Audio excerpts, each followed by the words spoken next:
안녕하세요. 천군 만마보다 든든한 아들을 둔 60대 중반 남자입니다. 오늘 낮에 아들 부부와 제 아내, 그리고 저, 이렇게 넷이 거하게 소주를 한 잔 했습니다. 술에 얼큰하게 취해 집에 와서 너무 일찍 잠들었더니 새벽같이 눈이 떠지더군요. 세상에 제 핏줄이라곤 하나 없던 제게 어떻게 이렇게 든든한 아들이 생긴 건지 세상에 자랑하고 싶어 이렇게 이 새벽에 글을 몇 자 적어봅니다. 저와 익현이는 전라도 시골 마을에서 함께 나고 자란 중마고우였어요. 어머니는 제가 어릴 적 일찍이 병으로 돌아가셨고, 남은 아버지라는 사람은 매일같이 술에 쪄들어 살던 알코올 중독자였죠. 아버지께서 일을 하지 않으니 집안 사정이 좋았을 리가 있었겠습니까? 다 쓰러져 가는 집에서 어린 저는 끼니를 제대로 때우기도 힘들었고, 그나마 쥐꼬리만큼 있던 돈은 전부 다 아버지의 술값으로 들어갔었죠. 그런 저희 집과는 다르게 익현이네는 그 시골 동네에서 제법 부유한 유지 집안이었습니다. 그 마을에 있던 논밭 중 절반은 익현이네 것이었죠. 아직도 기억이 나네요. 마을 교회 옆에 빨간 대문집이요. 바로 익현이네 집이었습니다. 당시 익현이까지 삼남 일녀의 네 남매를 키우시던 익현이네 어머님께선 주정뱅이 아버지 아래서 어렵게 자라던 저를 딱하게 여기시곤 친아들처럼 대해주셨어요.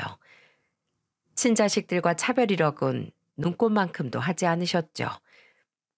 오히려 익현이의 잘못으로 싸우는 날엔 저를 감싸며 익현이를 호되게 야단치기도 하셨어요. 익현이 너 어디서 친구한테 흙을 집어던져? 아무리 둘이 싸웠기로 써니 거기에 돌이라도 섞여 있어서 복철이 얘가 다치기라도 하면 어쩔 뻔했어. 아, 안 다쳤잖아. 그리고 쟤도 잘못했는데 엄마 왜 나한테만 그래? 내가 진짜 엄마 아들인데. 엄마 아들이면 친구한테 막 그래도 돼? 그리고 복철이도 엄마 아들이지. 엄마가 너희랑 똑같이 밥 먹이고 옷 입히고 키우는 내 자식. 너 또 한 번 그런 소리 하면 그땐 정말 엄마한테 회초리 맞을 줄 알아. 어릴 적 돌아가신 어머니의 빈자리를 익현이네 어머니께선 따뜻한 마음으로 채워주셨어요. 저 말을 듣던 날 어찌나 눈물이 쏟아지던지요. 세상에 자신이 내 어머니라고 말해주는 사람이 있다는 사실이 어린 마음에 응어리진 서러움을 와르르 무너뜨려 준 것이죠. 그렇게 저는 익현이와 투덕거리면서도 가장 친한 형제이자 친구로 자랐습니다. 시간이 흘러 저와 익현이의 부모님은 모두 일찍 돌아가셨어요. 제일 먼저 돌아가신 건 매일같이 술에 절어 살던 제 아버지였죠. 가난 말기였어요. 제가 고등학교 2학년 때였습니다. 아버지 상을 치를 때도 익현이네 부모님이 많이 도와주셨어요. 뭘 어찌해야 할지 몰라 상주복을 입고 멀뚱거리던 저 대신에요. 아버지가 돌아가셨다고 슬프진 않았습니다. 추억이라곤 술에 취해 난동을 부리는 아버지를 피해 익현이네로 도망갔을 때라던가 술을 사오라며 제게 재떨이를 던지는 아버지의 모습 정도들이 전부니까요. 다만 이제 친척도 가족도 없이 정말 세상에 혼자 남겨졌다는 사실을 깨닫자 돌연 두려움이 밀려들더군요. 심지어 아버지가 남긴 재산이라곤 당장 내일 무너져도 이상하지 않을 그 낡은 집 하나뿐이었죠. 그래서 울었습니다. 앞으로의 일이 서럽고 막막해서요. 그러자 익현이가 저를 꽉 안아주며 이렇게 말하더군요. 야, 왜 우냐? 세상에 혼자가 된 것 같아서 그래? 복철이 너한텐 둘도 없는 형제인 내가 있고 우리 부모님이 있다. 그리고 네 몸을 따뜻하게 늘 수 있는 우리 집도 항상 너한테 열려 있어. 울지 마라 친구야. 어쩜 그렇게 제 속에 들어왔다 나온 사람처럼 제 마음을 잘 아는지 저는 익현이의 말에 더욱 눈물이 쏟아져 익현이 어깨에 기대 펑펑 울고 말았죠. 이후 성인이 되어 익현이네 부모님의 교통사고로 인한 사망 소식을 들었을 땐 제 아버지가 돌아가셨을 때와는 다르게 눈앞이 깜깜해지더군요. 세상이 다 무너지는 것 같았어요. 왜 이렇게 좋으신 분들이 이렇게 우리 곁을 일찍 떠났어야 했는지 정말 믿기지가 않았죠. 저는 3일장 내내 익현이네 형제들과 함께 상주복을 입었습니다. 제 아버지가 돌아가실 때와는 전혀 다른 의미의 눈물이 멈추질 않았죠. 그때 두 분의 영정사진 앞에서 얼마나 많은 다짐을 했는지 모릅니다. 어머님, 아버님, 제가 두 분께 입은 은혜를 갚기도 전에 이렇게 먼저 가버리시면 어떡합니까? 제가 두 분께 못 갚은 은혜 살면서 언젠간 익현이에게 대신 꼭 갚겠습니다. 반드시요. 그렇게 장례가 끝난 후 익현이의 남동생들은 고향에서 남은 논밭을 일구며 살아가느라, 그리고 여동생은 얼마 뒤 경상도 멀리로 시집을 가게 되며 남매 간의 교류는 점차 소홀해졌죠. 그리고 익현이와 저는 경기도로 함께 상경을 했고요. 시간이 흘러 익현이와 저 두 사람 모두 좋은 짝을 만나 결혼을 하게 되었어요. 우린 서로의 빈 혼주석을 채워주진 못했지만 대신 주거니 받거니 사회를 봐주었죠. 제 아내와 재수 씨 또한 둘 다 조용하고 얌전한 성품이라 서로 잘 맞는 것 같았습니다. 우리 두 부부는 하루가 멀다 하고 붙어 다녔어요. 당시 회사를 다니던 저와 익현이의 퇴근 후 다 같이 모여 저녁 식사를 하는 건 일상이었고, 쉬는 날이면 근교라도 함께 나가 여행을 하곤 했죠. 하지만 마냥 모든 나날들이 행복하지만은 않았습니다. 부모 복이 없던 제겐 자식 복마저 없었던 걸까요? 오랫동안 기다려 어렵게 얻은 우리 부부의 아들은 1kg대의 미숙아로 태어났어요. 아내가 임신 7개월 만에 조산을 했거든요. 그리고 병원에서 숨만 겨우 붙은 채로 목숨을 연명하던 우리 아들은 태어난 지 며칠 만에 짧은 생을 마감하고 말았죠. 아직 이름조차 지어주지 못했던 아이였습니다. 출생신고마저 하지 못해 호적상으론 세상에 태어나지도 못했던 가련한 아이요. 아내와 저는 그때의 충격이 큰 트라우마로 남았던 터라 더 이상 아이를 가지고 싶어 하지 않아 했습니다. 지금은 많이 나아졌지만 특히 저는 한동안은 유모차를 타고 지나가는 아기들만 봐도 눈물을 한 바가지씩 쏟아내곤 했죠. 그런 저의 트라우마는 익현이의 아들인 석준이가 태어났을 때조차 여전했습니다. 처음 갓난쟁이인 석준이를 보고 집으로 돌아오던 날, 저는 울먹이며 아내에게 이렇게 이야기했어요. 여보, 건강하게 태어난 아기들은 저렇게 손도 발도 크고 울음소리도 우렁찬가 봐. 우리 아들도 그때 잘 버텨냈으면 나중엔 저렇게 컸었을까? 석준이는 아프지 않고 건강하게 자라겠지? 설마 우리 아이처럼 갑자기 세상을 떠나거나 하진 않겠지? 난 아기들이 무서워. 영원히 자라지 못하고 얼마 지나지 않아 죽을지도 모르는 연약한 생명들이라고 생각되어서 말이야. 그런 제가 차츰 나아지기 시작한 건 석준이가 무탈하고 건강하게 자라는 모습을 보면서부터였어요. 혹여 석준이가 감기라도 걸리는 날엔 우린 익현이네 집으로 달려가 석준이의 열이 떨어질 때까지 익현이 부부와 함께 뜬 눈으로 밤을 지새웠죠. 그렇게 잔병치레들을 이겨내고 쑥쑥 성장하는 석준이를 곁에서 지켜보다 보니 저와 제 아내의 트라우마 또한 점점 옅어졌습니다. 석준이는 그냥 제 친구의 아들이 아니었어요. 저와 제 아내가 함께 마음으로 키운 아들이었고 우리 부부의 마음의 병을 치료해준 고마운 존재이기도 했죠. 시간이 흘러 석준이는 어느덧 12살이 되었어요. 그동안 저는 다니던 회사를 그만두고 도배 공사 쪽으로 직종을 바꿨고 신축 공사 현장이나 개인 인테리어 현장에서 보조 일을 따내어 박봉으로 하루하루를 벌어먹고 살고 있었습니다. 그러던 어느 날 아주 충격적이고 절망적인 일이 제게 예고도 없이 찾아왔어요.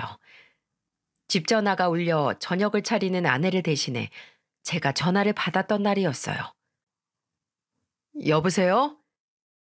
복철 씨, 저 석준이 엄마예요. 아니, 재수 씨, 왜 울어요? 무슨 일 있어요? 우리 석준이 아빠가, 석준이 아빠가, 이현이가 왜요? 재수 씨, 울지만 말고 이야기를 좀 해주세요. 이현이한테 무슨 일이라도 생겼어요? 석준이 아빠가 죽었어요. 혼자 야근 중이었다는데 회사 동료가 뭘 두고 와서 다시 회사에 들어가 보니까 글쎄, 석준이 아빠가 이미 죽어 있었대요. 급하게 병원으로 옮겨지긴 했는데 의사 말이 심장마비였다고 하네요. 저, 저 어쩌면 좋아요? 복철 씨, 얼른 병원으로 좀 와주세요. 이게 무슨 마른 하늘의 날벼락 같은 일이랍니까? 어제까지만 해도 분명 재수 씨, 석준이와 함께 우리 집에서 저녁을 먹고 멀쩡히 걸어 나갔던 녀석인데요. 다급하게 병원으로 달려갔지만 이미 죽은 지 한참 된 이현이는 아무런 말이 없었습니다. 저는 늦게 도착한 이현이의 형제들을 대신해 먼저 상주복을 입고 장례식장을 지키게 되었죠. 그렇게 3일 내내 잠도 제대로 자지 않고 저는 조문객이 모두 떠난 밤만 되면 이현이의 영정사진을 보며 미친 사람처럼 중얼거렸습니다. 아내는 처음엔 저를 말리는 것 같더니 시간이 필요한 일이라고 생각했는지 울다 지친 이현이의 아내와 석준이를 챙기며 저를 조용히 내버려 두더군요. 이현아, 거기서 부모님은 만나 뵀냐? 내 가족이라곤 어릴 때 돌아가신 어머니를 제외하곤 주정뱅이 아버지가 전부였는데 내가 벌써 3번째 상복을 입었다. 내 팔자가 박복한 거냐?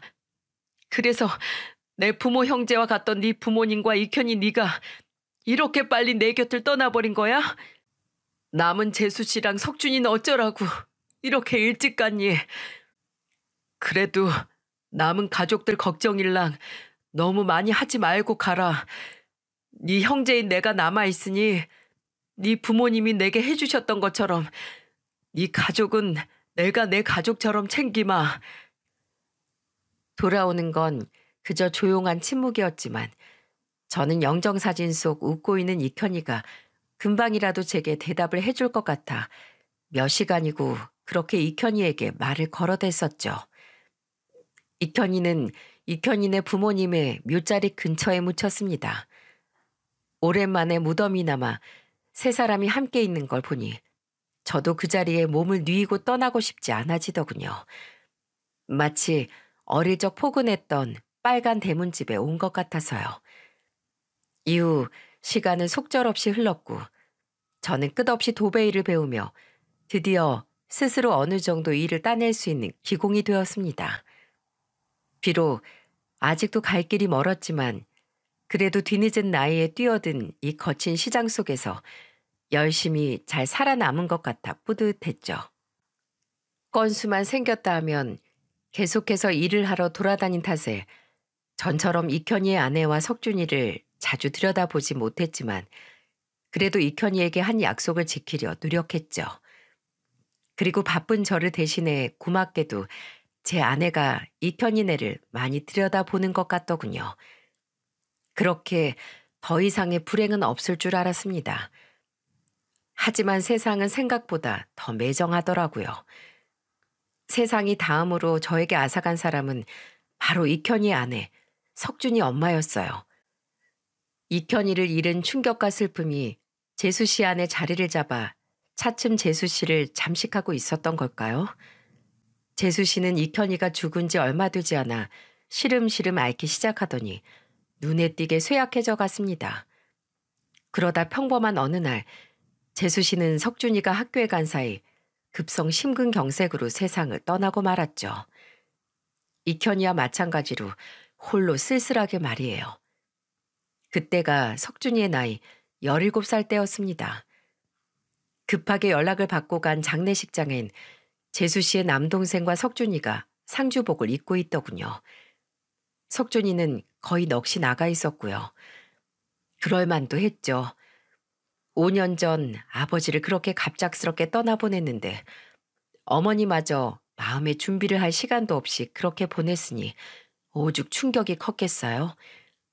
저와 아내는 장례식 내내 석준이의 곁을 지켰고 발인을 끝내고 돌아와 석준이를 집에 데려다주며 아이의 손을 잡고 말했습니다.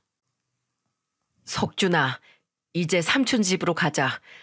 네가 원한다면 네 친척들인 작은 아버지들네로 가도 괜찮지만 그래도 이 삼촌은 네가 우리 집으로 갔으면 좋겠다. 너는 내 아들이나 다름없어. 우리 집에서 나랑 아줌마랑 같이 살자꾸나. 석준이는 말없이 고개를 끄덕였고 우린 그 길로 석준이의 짐을 싸서 저희 집으로 데리고 왔습니다. 그리고 석준이의 동의하에 석준이 앞으로 남겨진 그 집과 짐을 모두 처분한 후 석준이의 통장으로 고스란히 남겨 석준이에게 전해주었죠. 그리고 이제 앞으로 석준이를 누구보다 번듯하게 잘 키워내겠노라 다짐했건만 어찌도 세상살이가 이토록 마음먹은 대로 되는 게 하나도 없을까요? 석준아, 어디냐? 시간이 밤 12시가 지났는데 왜 아직도 안 들어와? 아, 그냥 친구들이랑 있어요. 알아서 들어갈게요. 너 어제 반에 한 명을 피가 나도록 때렸다며. 그리고 오늘은 학교도 안 나왔다고 네 담임 선생님께서 연락을 주셨더라. 너 도대체 요즘 왜 그러는 거냐? 불만이 있으면 이 삼촌한테 말을. 아, 그딴 거 없어요. 애새끼가 하도 기어오르기에 몇 대 팬 건데 자기가 워낙 비실하니까 나가 떨어진 거고 학교에 좀 빠질 수도 있는 거죠. 끊을게요. 예, 석준아. 저희 집에 온 지 얼마 되지 않아 고등학교 1학년이었던 석준이가 방황을 시작한 겁니다. 집에 술과 담배 냄새를 풀풀 풍기며 늦게 들어오는 건 일상 다반사였고요. 아니, 차라리 새벽 늦게라도 들어왔으면 고맙기라도 했죠. 툭 하면 외박에 학교에선 싸움질에 그렇게 착하고 똘똘하던 석준이가 도대체 왜 이렇게 된 건지 정말 미칠 노릇이었습니다. 저는 매일같이 석준이를 찾아 늦은 밤거리를 돌아다녔어요. 길거리니 술집이니 정말이지 안 다녀본 곳이 없었죠. 어느 날 밤엔 혹시 하고 둘러본 공사장에서 친구들 여자들과 술을 마시며 담배를 피우고 있던 석준이를 발견하기도 했죠. 석준아, 학생이 술 마시고 담배 피우고 도대체 뭐 하는 짓이냐? 지금 시간이 몇 시인 줄이나 알아? 너희도 그래. 부모님이 걱정하셔. 얼른 집에들 들어가지 못해? 아유, 야 윤석준, 너희 피도 안 섞인 삼촌 또 왔다. 아저씨, 꼰대 냄새 나요. 얘네 친아빠도 아니면서 그만 좀 가세요. 그런 제게 석준이의 친구가 담배 연기를 후하고 내뿜으며 비웃더군요. 그때였어요.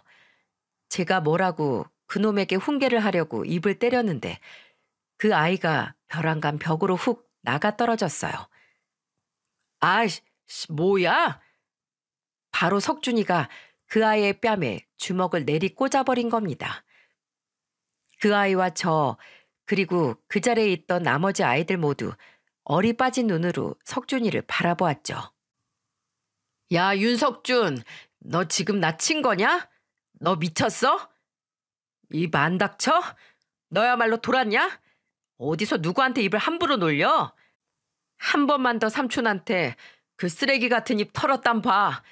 그땐 이걸로 안 끝날 줄 알아. 알았냐? 그리고 삼촌, 이제 저 그만 찾아다니세요. 저 더 이상 삼촌 집에도 안 들어갈 거예요. 학교도 안 다닐 거고요. 사실 얘 말도 틀린 건 아니에요. 말이 삼촌이지 저랑 피가 섞이길 했어요. 뭘 했어요? 제 아빠도 아니면서 제발 저한테 신경 끄세요. 전 이미 천에 고하고 제 인생은 끝났어요. 저한테 주신 돈 있죠? 제 부모님 집 판 돈이랑 유산이요. 저 그거면 충분히 먹고 살 수 있으니까 이제 저 좀 그만 찾아다니시라고요. 그 순간 눈이 획 돌더군요. 그랬으면 안 되는 건데 저는 그만 제 감정을 주체하지 못하고 석준이에게 몹쓸 짓을 하고 말았습니다. 저는 손을 높이 들어 올려 그대로 석준이의 뺨을 내리쳤어요. 석준이는 뺨을 감싸곤 놀란 눈으로 저를 올려다 보더군요. 저는 차오르는 감정을 억누르지 못해 눈물을 글썽거리며 석준이에게 소리쳤습니다. 이놈아, 네가 왜 천의 고아야? 내가 두 눈 뜨고 이렇게 멀쩡히 살아있는데. 석준아, 이놈아, 죽은 네 부모님이 하늘에서 널 보면 얼마나 가슴을 치며 원통해 하겠니? 천의 고아였던 내게 가족이 되어준 게 바로 네 조부모님이고 네 아버지야. 근데 어떻게 네가 내 가족이 아닐 수 있겠어? 석준아, 집으로 돌아가자. 아줌마가 밤마다 널 생각하면서 운다. 우리가 너한테 너무 모자라서 네가 이렇게 방황하는 거라고. 우리가 너무 부족한 거라고. 밤마다 소리도 내지 못하고 울어. 가서 밥 먹고 씻고 아침엔 다시 학교에 가자. 학생이 학교에 가야지. 그렇게 공부도 하고 대학도 가고 네 부모님 보란 듯이 훌륭하게 자라야지. 석준이는 두 눈을 질끈 감아버리더니 제 애원을 무시하고 이내 자리를 휙 떠버리더군요. 남아있던 아이들도 머쓱하게 하나둘 일어나 슬금슬금 도망을 갔고요. 가슴이 타들어가는 것 같았습니다. 한편으론 이현이네 부부가 원망스럽게 느껴지기까지 했어요. 저렇게 귀한 아들을 왜 남겨두고 둘 다 먼저 떠나서 아이를 천의 고아로 만든 건지, 그래서 아이의 가슴에 저렇게 대못이 박히게 한 건지 말입니다. 알고 있거든요. 사춘기 때 세상에 혼자 남겨진 기분. 그래서 저는 더욱더 석준이를 그냥 내버려 둘 수 없었죠. 이런 일은 그 뒤로도 몇 번이나 계속됐습니다. 석준이는 계속해서 집에 들어오지 않고 저는 석준이를 찾아다니고, 그렇게 가슴 아픈 숨바꼭질이 계속되었고 하나도 기쁘지 않은 제 생일날이 되었습니다. 우리 부부는 케이크 하나 상에 올려놓지 않은 채로 쓸쓸한 저녁 식사를 하고 있었죠. 여보, 그래도 생일인데 미역국 한 술 떠봐요. 내 조카놈 하나 제대로 돌보지 못하는데 내가 무슨 낯으로 기 빠진 나를 축하하나? 에휴, 석준이 이놈, 오늘은 또 어디서 방황하고 있을지. 이런 날 와서 뜨신 밥 한 끼라도 먹고 가면 좀 좋아? 석준이도 언젠간 꼭 우리 마음 알아줄 날이 올 거예요. 사춘기가 괜히 사춘기겠어요? 게다가 그런 큰일을 두 번이나 겪었잖아요. 시간이 걸리는 게 당연하죠. 다만 계속 집에 들어오질 않으니 날이 이렇게 추운데 감기라도 걸리는 건 아닐지 그게 너무 염려스럽네요. 그렇게 미역국에 미역을 씹는 둥 마는 둥 밥알을 모래알 씹듯 억지로 씹어 삼키고 있을 때였습니다. 집안을 가득 메우고도 남을 만큼 잔뜩 쌓인 제 한숨을 본 세상이 절 동정이라도 했던 걸까요? 밥을 거의 다 먹었을 무렵이었어요. 초인종 소리에 나가보니 글쎄 세상에서 가장 기쁜 제 생일 선물이 도착해 있지 뭐예요. 현관에 나온 저와 아내의 두 눈은 휘둥그레졌고 그 후 제 입엔 한바구음이, 아내의 눈엔 닭똥 같은 눈물이 흘러나오기 시작했습니다. 찾아온 선물은 바로 석준이었어요. 한 손엔 작은 쇼핑백을 든 채로 석준이는 현관문 앞에 머쓱하게 서 있었죠. 석준아, 삼촌, 저 들어가도 돼요? 그럼 얼른 들어와라, 얼른. 아휴, 우리 석준이 날도 추운데 이 아줌마가 사준 목도리는 왜 안 하고 다녔어? 밥은 먹었어?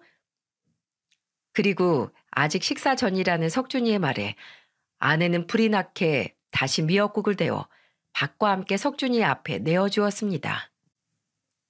두 분 식사 다 하신 거 아니에요?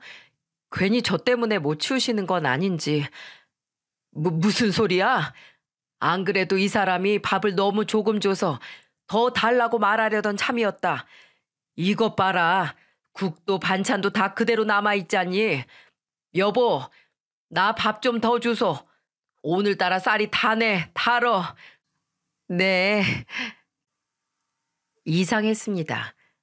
분명 조금 전까진 모래알보다도 퍼석거리고 고무줄보다도 질긴 듯 느껴졌던 밥알과 미역줄기가 그렇게 맛이 있을 수가 없었어요. 아내는 밥을 마저 먹으면서도 어찌나 눈물을 질질 짜던지 나중에 아내가 제게 이야기하기를 그때 먹은 미역국이 밥맛인지 콧물맛인지 분간이 가질 않았다고 합니다. 식사를 마친 후에 어색한 침묵이 식탁 위를 감돌았어요. 석준이가 와준 것은 너무 좋았지만 도대체 무슨 말부터 꺼내야 할지 모르겠더군요.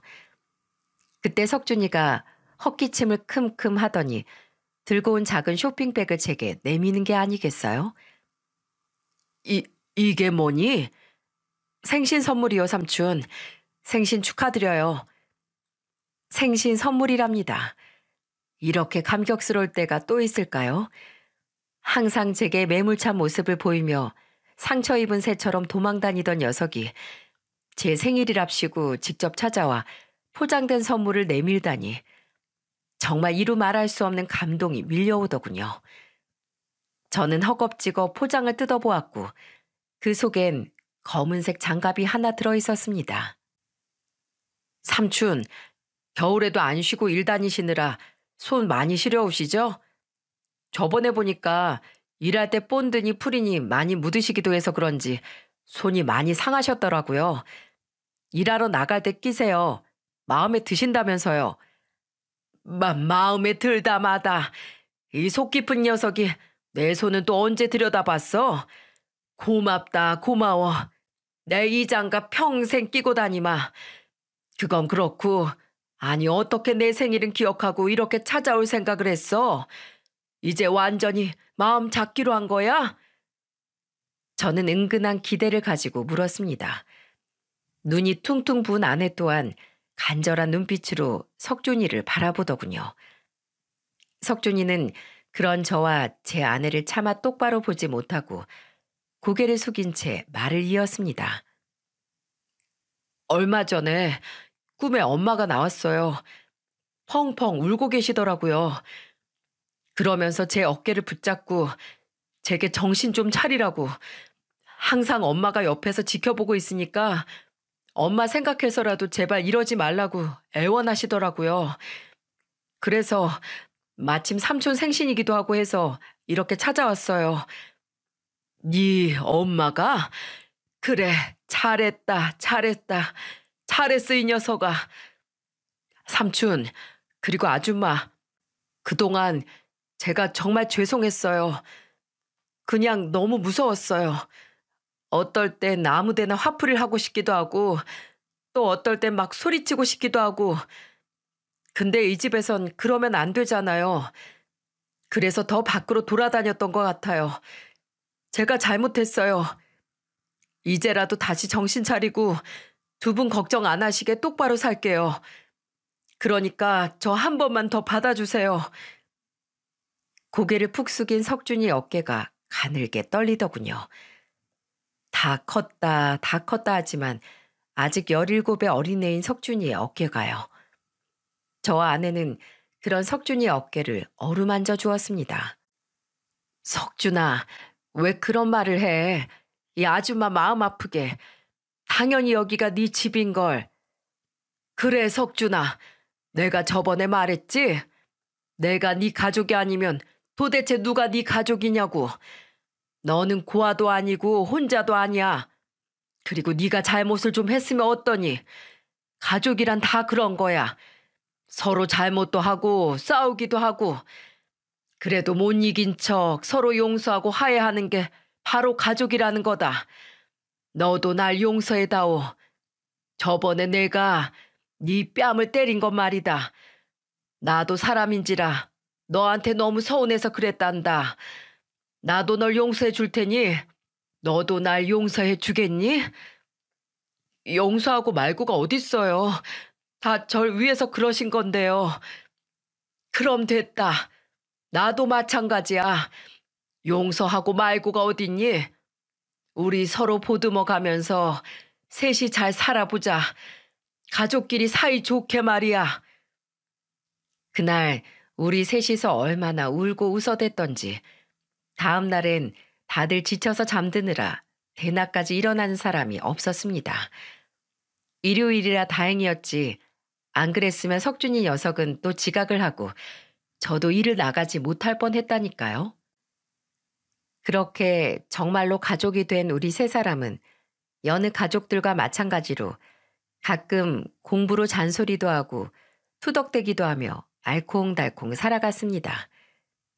시간이 흘러 어느새 석준이는 고3이 되었죠. 어느 날 저는 석준이에게 진지하게 서로에 대해 물었습니다. 그리고 석준이의 입에서 나온 대답은 정말로 뜻밖이었죠. 석준아, 너 가고 싶은 과 있니? 등록금 걱정은 전혀 하지 마라. 이 삼촌이 그 정도는 다 미리 준비해뒀어. 삼촌, 저 삼촌 따라서 도배일 배우고 싶어요. 뭐? 도배를? 저는 너무 놀라 석준이에게 되물었어요. 석준이는 어깨를 으쓱하며 대수롭지 않게 말하더군요. 네, 삼촌 따라다니면서 배울래요. 아니, 이 녀석아. 대학교를 가야 나중에 좋은 회사 가서 취직도 하고 하지. 물론 직업에 귀천이 없다지만 왜 굳이 날 따라서 이 힘든 일을 하려고 해? 전 이미 대학은 글렀어요. 고등학교 들어오고 나선 공부를 제대로 한 적도 없는데요, 뭘. 그리고 인터넷으로 좀 찾아보니까 재미도 있어 보이고 무엇보다 저 돈 빨리 벌고 싶어요. 얼른 돈 벌어서 삼촌하고 아줌마 호강시켜드려야죠. 누굴 닮아 고집이 쇄심줄인지 정말 못 말리겠더라고요. 녀석은 몇 번 더 반복된 제 만류에도 불구하고 결국 졸업 후 제 일터에 따라 나서기 시작했습니다. 당시 저도 제 가게 없이 하청을 받으며 일을 하러 다니던 터라 석준이에게 많은 임금을 줄 수는 없었어요. 그래도 제가 할 수 있는 한 많은 돈을 챙겨주며 저는 제가 아는 모든 지식을 석준이에게 알려주기 위해 노력했습니다. 게다가 몇 년 전부터 하지 않은 보조까지 자처하며 소문난 기장이나 명장들이 있는 현장엔 무급으로라도 석준이를 데리고 가 일을 배우게 했죠. 이 바닥에서 오래도록 살아남으려면 저보단 그분들을 보고 배우는 것이 훨씬 나았을 테니까요. 처음 접하는 일이라 힘이 들었을 텐데도 석준이는 힘들다는 소리 한 번 하지 않고 묵묵히 제 뒤를 따라다녔습니다. 게다가 이 녀석이 생각보다 손재주가 아주 좋더라고요. 2달 만에 기초공사인 초배를 능숙하게 해내더니 5년이 지났을 땐 어느새 저보다도 더 꼼꼼하고 능숙하게 일을 해내더군요. 저는 거의 10여 년을 이 바닥에서 굴렀어도 배움이 더뎌 아직 남의 하청을 따내는 것조차 힘이 드는데 석준이는 벌써부터 찾는 곳이 많아 저대로 쭉 성장한다면 개인 인테리어 업체를 차리건 개인 팀을 꾸리건 뭐라도 금방 해낼 것 같더라고요. 저는 마음속으로 슬슬 석준이를 독립시켜야겠다고 생각하고 얼마 뒤 석준이에게 더 이상 나와 붙어 다닐 필요 없다고 말을 해주었어요. 워낙 착한 애인지라 미안해서 제게 말을 먼저 꺼내지 못하고 있을까 봐서요. 그런데 석준이는 이상한 고집을 부리더군요. 싫어요. 전 계속 삼촌 아래에 있을래요. 제게 들어온 하청도 삼촌이랑 같이 나갈 거고요. 네 마음은 고맙다만 굳이 그럴 필요 없어. 너 오라는 곳도 많잖아. 너도 이제 다 컸으니까 네 앞가림 잘하고 사는 게 날 도와주는 거야. 난 이제 입에 풀칠할 정도로만 대충 벌어먹고 살아도 괜찮아. 저렇게까지 제가 말했건만 무슨 고집인지 석준이는 계속해서 저와 같이 일하겠다며 요지부동이었어요. 가기 싫다는 애를 제가 또 무슨 힘으로 내쫓겠습니까? 그렇게 다시 5년이 흘렀고 석준이는 이제 인터넷에서 꽤 유명한 도배업자가 되어 있었죠. 석준이는 현장 일만 깔끔하게 하는 게 아니었습니다. 요새 말로 소위 마케팅이라고 하죠. 그것 또한 기가 막히게 잘 하더라 이 말이죠.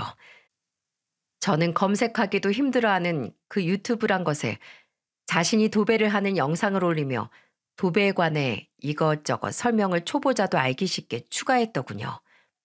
게다가 그 영상을 보고 석준이에게 의뢰를 맡긴 사람들이 좋은 후기를 남기니까 구독자 수는 물론이고 하청업체를 통해서가 아닌 석준이에게 직접 의뢰를 하는 사람들이 많이 늘어났더라고요. 물론 이 녀석은 그렇게 바빠진 와중에도 꼭 저를 찾았지만은요. 삼촌, 이번 주말 사무실 현장도 같이 가실 거죠? 야, 이놈아. 이 삼촌 나이가 벌써 60이 넘었어. 힘들어 죽겠다. 어떻게 네가 다니는 현장마다 내가 다 따라가냐? 너 이 정도면 효도가 아니고 불효야, 불효. 돈이 없어서 굶어 죽기 전에 허리가 아파서 먼저 죽겠다. 보셨죠? 얼마나 저를 불러대던지 제가 이젠 두 손 두 발 다 들고 못 나가겠다고 시위를 했다니까요. 자기 팀도 꾸리고 보조도 몇 명씩 두는 애가 저는 왜 자꾸 찾는지 정말 힘들어 죽는 줄 알았습니다. 석준이는 하며 뭔가를 골똘히 생각하더니 알았다며 전화를 끊더군요. 지 딴엔 저를 챙겨주려는 걸 제가 몰라줘서 서운했나 싶기도 했지만 어쩌겠어요. 정말 제가 힘들어 죽겠는데요. 그리고 시간이 흘러 몇 년 뒤 드디어 석준이가 결혼을 하겠다며 웬 차만 아가씨를 데리고 인사를 하러 왔습니다. 저도 저지만 우리 집사람 입이 어찌나 귀에 걸렸던지 제가 표정 관리 좀 하라며 옆구리를 쿡 하고 찌를 정도였다니까요. 그렇게 화기애애한 분위기 속에서 식사를 마친 뒤 석준이가 제 예비 신부와 함께 우리 앞에 무릎을 꿇고 앉더니 이런 부탁을 하나 하더군요. 삼촌, 그리고 아줌마, 저 부탁이 하나 있어요. 부탁? 무슨 부탁 말이냐? 우선 지금까지 부모님 잃은 저를, 그토록 속을 썩인 저를 이렇게 번듯하게 키워주셔서 감사드려요. 두 분께 입은 은혜 제가 죽어서도 절대 잊지 않을게요. 살면서 두고두고 꼭 갚겠습니다. 아니 얘가 무슨 부탁을 하려고 이렇게 분위기를 조성해? 그래서 말인데요. 두 분께서 제 혼주석에 앉아주시면 안 될까요? 부르길 삼촌 아줌마라고 불렀다 뿐이지 두 분은 제게 두 번째 부모님이나 다름없어요. 부탁드릴게요. 아니 이 녀석이 이렇게 사람을 놀래켜도 되는 겁니까? 그 말을 듣는 순간 가슴이 어찌나 벅차오르던지요. 저보다 제 아내는 한술 더 뜨더군요. 바로 그 자리에서 눈물을 터뜨린 겁니다. 이 사람은 나이가 들어서도 어찌나 눈물이 이렇게 많은지요. 저는 그런 아내의 등을 토닥이며 석준이에게 대답을 했어요. 당연히 되지 이 녀석아. 대신 나도 조건이 있다. 내 조건을 못 들어주겠다면 나도 네 부탁 못 들어준다. 조건이요? 당연하죠 삼촌. 뭐든 말씀하세요. 굳이 조건이라는 걸 붙이지 않으셔도 삼촌이 원하시는 거면 제가 뭐든 못 들어드리겠어요? 그 조건이란 게 뭐냐면 말이다. 제 입에서 나온 조건을 들은 석준이의 두 눈이 커다래지더군요. 그리고는 더듬더듬 제게 진짜냐며 되묻더라고요. 진심이세요, 삼촌? 당연히 진심이지. 이미 예전부터 이래야 했던 거였는데 혹여 너한테 부담이 될까 여태 말하지 못했단다. 이제부턴 나한테 아버지 그리고 집사람한텐 어머니라고 불러다오. 그게 우리가 네 혼주석에 앉는 조건이다. 삼촌, 삼촌이 뭐냐 이놈아. 아버지라고 부르라니까. 석준이는 쉽게 입술을 떼지 못하더니 겨우겨우 어렵게 입술을 떼더군요. 그리고 드디어 저와 아내가 그토록 오래 바랐던 그 말을 석준이가 입 밖으로 내뱉어 주었을 때 저는 결국 눈시울을 붉혔고 아내는 겨우 멈춘 눈물을 다시 주룩주룩 흘리기 시작했습니다. 아버지, 어머니, 두 분은 진작부터 제 부모님이셨어요. 이제 진짜로 제 부모님이 되어주겠다고 말씀해 주셔서 정말 감사합니다. 감사해요. 석준이도 아주 오랜만에 불러본 아버지, 어머니란 말에 울음보를 터뜨리더군요. 그 옆에서 듣고만 있던 예비 며느리도 함께 눈물을 글썽거렸죠. 그리고 그날 우리 부부에겐 세상에서 가장 든든한 아들이 생겼고 석준이에겐 두 번째 부모가 생겼습니다. 우리가 진정한 한 가족이 되던 날이었어요. 이후 석준이의 결혼식 날 주례를 듣고 있는 듬직한 석준이의 뒷모습을 보며 어찌나 눈물이 나던지요. 죽은 익현이의 결혼식 날 사회를 봐주던 저와 눈이 마주칠 때마다 눈을 찡긋거리던 내 친구 익현이가 자꾸만 떠올라서요. 정말 결혼식 내내 눈물을 참느라 혼이 났습니다. 그리고 이 모습을 익현이와 익현이의 아내가 살아서 보았으면 얼마나 자랑스러워했을까 싶어 괜히 아무것도 없는 천장을 계속해서 올려다보았죠.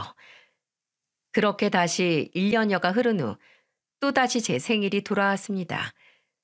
집에서 집사람이 제 생일상을 차리겠다는 걸 석준이와 며느리가 기어코 밖에서 사 먹자고 데리러 오겠다고 신신당부를 했던지라 우리 부부는 아들과 며느리를 기다리고 있었죠. 이내 석준이와 며느리가 도착했고 석준이의 차에 올라타려던 찰나 석준이가 제게 불쑥 안대를 꺼내 들이밀더군요. 아버지, 식사 전에 가보실 데가 있어요.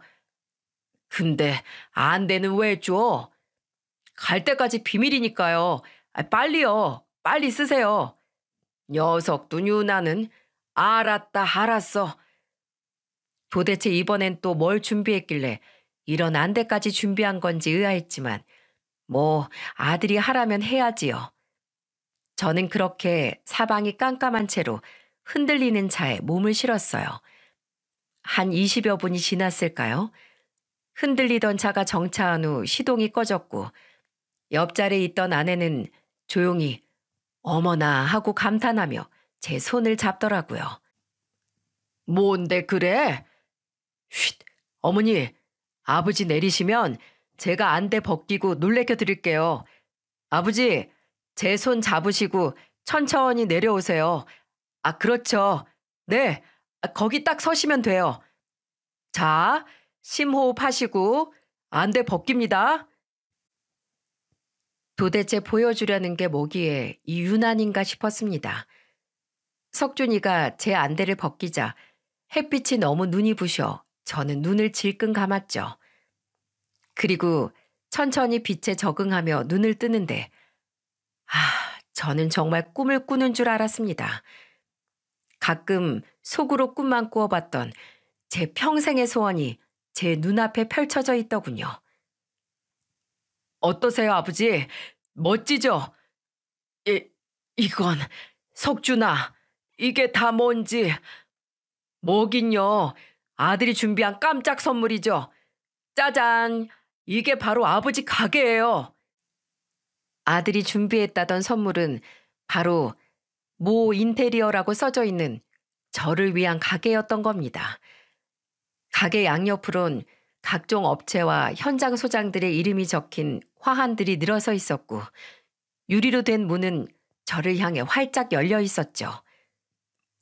석준아, 네가 무슨 돈으로 이걸... 그리고 난 이만한 가게를 운영할 능력이 없다. 이런 가게는 능력이 있는 네가 해야지. 날 주면 어떡하니? 아버진 서운하게 항상 제 오야지는 아버지인 거 잊으셨어요? 당연히 이 가게 사장도 아버지니까 제가 이 가게 직원이죠. 아버지, 지금은 이 가게에서 도배 공사일만 주력으로 하겠지만 앞으로 계속 인력도 늘리고 범위도 늘려서 우리 이 가게 같이 크게 키워 나가요. 그리고 하청 따느라 힘들게 발품도 파실 필요 없어요. 저 찾는 곳 많은 거 아시죠? 아버지, 요새 허리도 많이 안 좋으시잖아요. 손도 많이 부르트셨고요.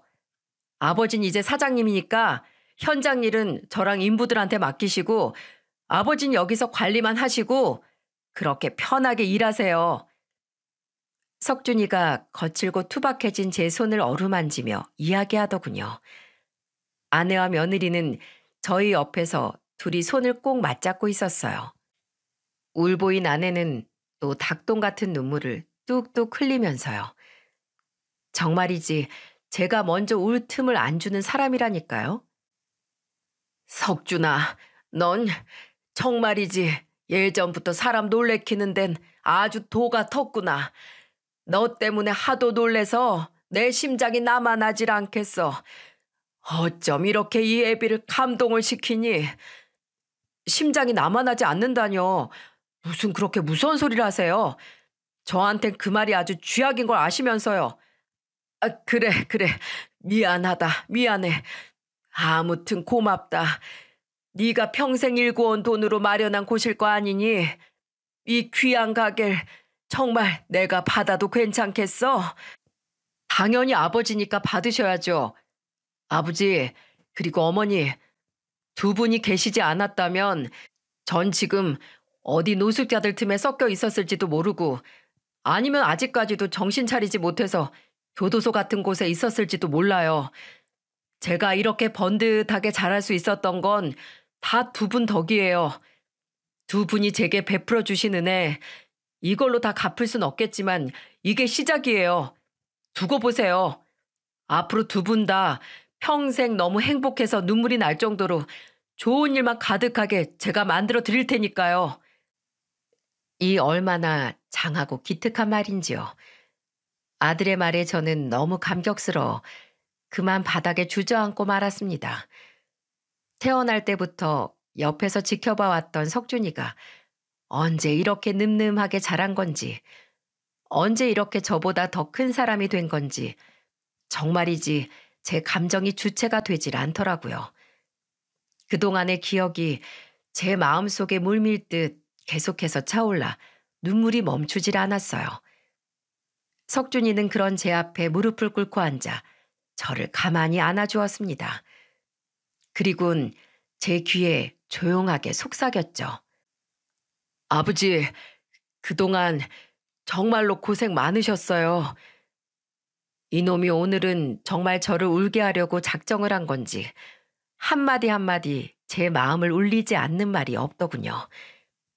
결국 전 60이 넘은 나이에 바닥에 주저앉아 어린애처럼 엉엉 울어버리고 말았죠.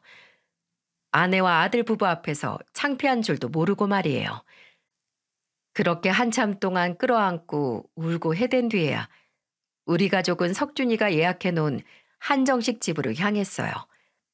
밥을 먹는 와중에도 아내는 전복 한 입을 먹고 울고 또 갈비 한 입을 베어 물고 울고 정말 우리 세 사람 다 아내를 달래느라 혼이 났다니까요. 그 뒤 우리 집으로 향한 우리 네 사람은 오랜만에 거한 술판을 벌였지요. 그동안 일이다 뭐다 바빴던 석준이도 그날은 일을 전부 뺐는지 허리띠를 풀고 저와 대작을 하더라고요. 그 등치 큰 놈이 술을 물처럼 마셔대는데 아유, 이제 늙은 저는 술로는 다 큰 아들과 대적하지 못하겠더군요. 그게 바로 오늘 저녁 일입니다. 그리고 처음에 말한 것처럼 저는 누구에게든 제 아들을 자랑하고 싶어 이 글을 쓰고 있고요. 석준이의 결혼식 날만큼 이현이와 재수 씨가 생각나는 새벽이네요. 나 이렇게 당신들 아들을 잘 키워냈고 그 아들은 또 당신들을 닮아 저렇게 속이 깊고 바르게 자랐다고 꼭 자랑스럽게 이야기해주고 싶습니다. 그리고 아들 잘 낳아준 덕을 나와 내 아내만 보는 것 같아 참 미안하고 이런 아들을 우리에게 남겨주어서 참 고맙다고도요. 다음 주부터 저는 아들을 잘 둔 덕에 생전 처음 사장님 소리를 듣게 되었어요. 물론 노년엔 석준이에게 무조건 이 가게를 다시 돌려줄 생각이지만은요. 이런 큰 선물을 생각해내 제게 준 우리 석준이 참 든든하고 기특하죠? 비록 제 피가 섞이진 않았지만 핏줄보다 더 굵고 강한 사랑이라는 끈으로 엮인 우리 석준이 그 아이 마음에 더 이상 시린 바람이 불지 않도록 저 또한 죽는 날까지 항상 아비로서 지켜줄 생각이랍니다. 어느덧 밖에 새벽해가 뜨고 있네요. 마지막으로 오늘은 제가 평생을 감사하며 가슴속에 묻어왔던 그분께 마지막 인사를 남기며 긴 글을 마치겠습니다. 이현이 어머님, 저 복철이에요. 어머님이 네 번째 아들 삼아주신 그 복철이요. 어머님, 비록 제가 이현이를 살리지 못했지만 그래도 이현이의 아들을 이렇게 훌륭하게 지키고 키웠어요. 어머님, 저 이만하면 그때 어머님이 제게 베풀어 주신 은혜 조금은 갚은 거겠죠? 나중에 만나게 되면 저한테 꼭 수고했다고, 장하다고 한 번만 말씀해 주세요. 아셨죠? 그때까지 항상 그곳에서 평안하시고요. 참 보고 싶습니다, 어머니. 사랑합니다.